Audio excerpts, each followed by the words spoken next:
Hey everyone, welcome back to Steve's View.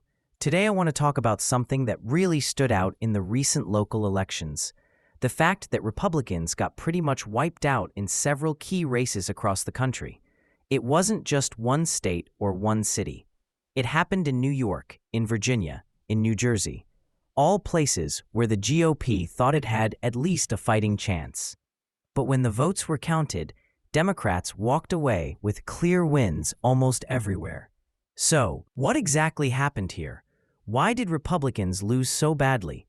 And what did Democrats do right that helped them pull this off? Let's break it down. In New York City, voters made history by electing Zohran Mamdani as the new mayor. He's only 34 years old, he's Muslim, and he openly calls himself a socialist. Something that would have been almost unthinkable a few years ago in American politics. He beat out Andrew Cuomo, who had Trump's endorsement, and another Republican candidate, Curtis Sliwa. Even if you combined all the Republican votes together, Mamdani still would have won by a comfortable margin. Over in Virginia, Democrat Abigail Spanberger flipped the governor's seat, defeating Republican Earl Sears by nearly 10 points. Sears, a black conservative, was seen as a strong candidate, but it wasn't enough to overcome the Democratic wave in that state. And in New Jersey, Democrat Mikie Sherrill won another term for her party, breaking a 60-year tradition of the state alternating between Republicans and Democrats. On top of that, Democratic district attorneys also scored victories, including Manhattan's Alvin Bragg, the guy who brought the hush money case against Trump. So, to sum it up, Democrats had a great night, Republicans not so much. Local elections don't usually get the same attention as national races, but they actually matter a lot. They tell us how voters are feeling about the direction of the country, how local issues are shaping political attitudes, and sometimes they even predict what could happen in the midterms or the next presidential race. And right now, they tell me one thing very clearly. Republicans are struggling to connect with regular voters, especially in big cities and suburbs. Let's talk about why the GOP lost so badly, because it wasn't just one thing. It was a mix of geography, messaging, candidates, and tone. 1. Geography. First, Republicans are fighting in enemy territory. New York, New Jersey, California. These are deep blue states. Democrats outnumber Republicans by massive margins. In New York City, Democrats make up more than 2/3 of all registered voters. So even with Trump's backing, or a solid conservative platform, the math just doesn't work in the GOP's favor. You can't win if your base isn't there. That doesn't excuse poor campaign strategy, but it does explain part of the struggle. 2. Messaging. The second problem is the message. Republicans leaned heavily on the usual talking points: crime, taxes, immigration, and opposition to socialist ideas. Those topics can fire up the conservative base, but they didn't resonate with city voters this time. A lot of people in urban areas are worried about affordability, housing, groceries, transportation. When a candidate's entire platform sounds like "vote for me because I'm not the other guy," that's just not inspiring. Democrats, on the other hand, gave people something to hope for. Mamdani talked about free public buses, affordable living, and community-based programs. Maybe not everyone believes he can deliver, but at least he offered a vision. And honestly, people respond to optimism, especially when their daily lives feel tough. 3. Candidates and party division. Republicans also keep shooting themselves in the foot when it comes to unity. In Virginia, Trump refused to endorse Earl Sears because Sears had criticized him a few years ago. That move split the party right down the middle.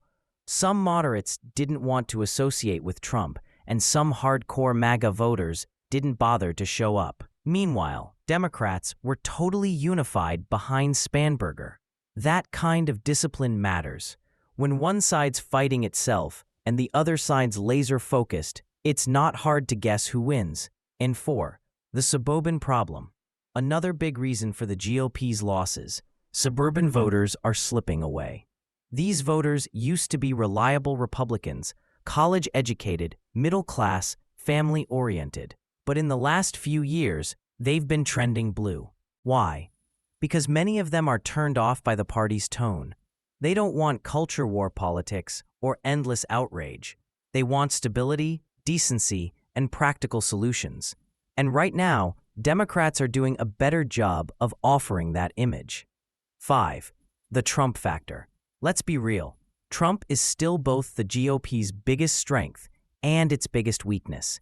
His base loves him, but his brand of politics pushes away moderates and independents, especially in states that aren't deep red. Republicans haven't figured out how to balance loyalty to Trump with the need to expand their reach. Until they do, they'll keep winning the same places and losing the rest. So what did Democrats get right? It wasn't just luck. They ran smart campaigns that focused on real, everyday issues and built coalitions that actually reflect the communities they serve. Strong ground game. Democrats have a ground game that Republicans still don't. They've spent years building networks through unions, churches, community groups, and local activism.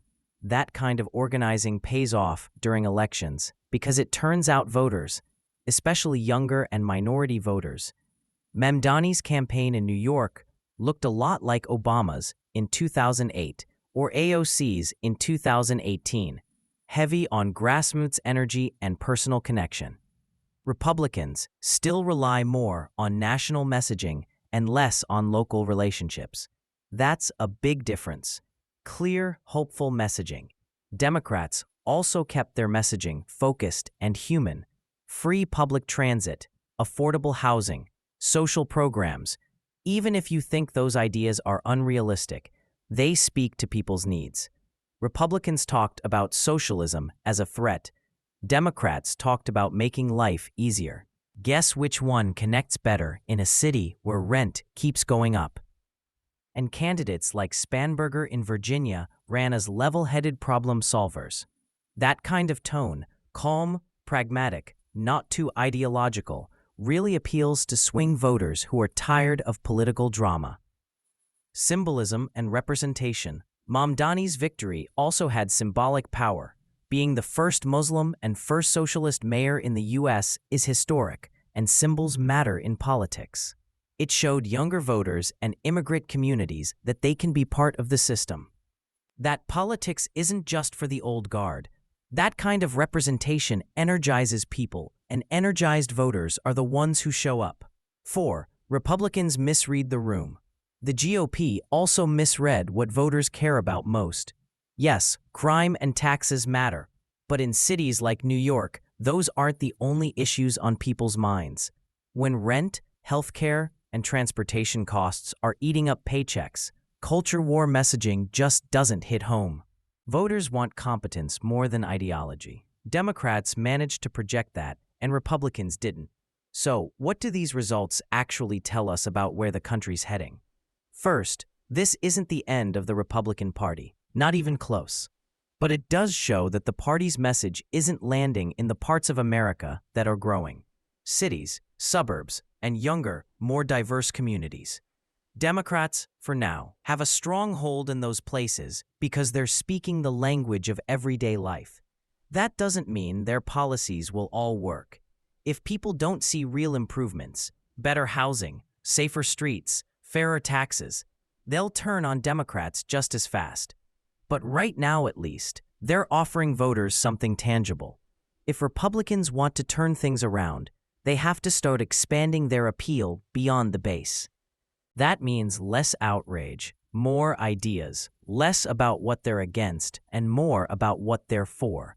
They need policies that actually help working-class families, like affordable childcare, healthcare reform, and smart tax policies, not just slogans about freedom and small government.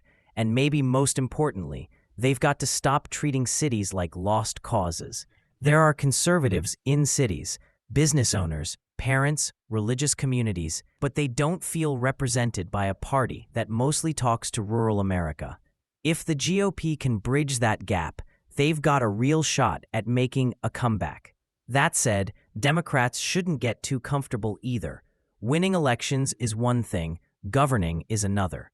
If candidates like Mamdani and Spanberger can't deliver results, voters will get frustrated fast. The party's growing progressive wing also needs to be careful not to alienate moderates who are voting blue out of practicality, not ideology. In other words, Democrats can celebrate, but they'd better perform. At the end of the day, these elections did rewrite the map, but they did send a clear message.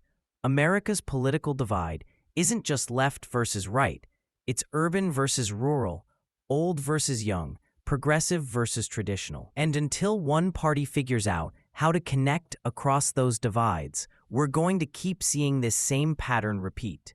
Democrats win cities and suburbs, Republicans win small towns and rural America. But no side wins forever. Politics is cyclical, and voters change when their lives don't improve. For now, Democrats earned their victories. They ran better campaigns, spoke more to people's realities, and kept their coalitions together. Republicans still have time to learn from it, if they're willing to listen.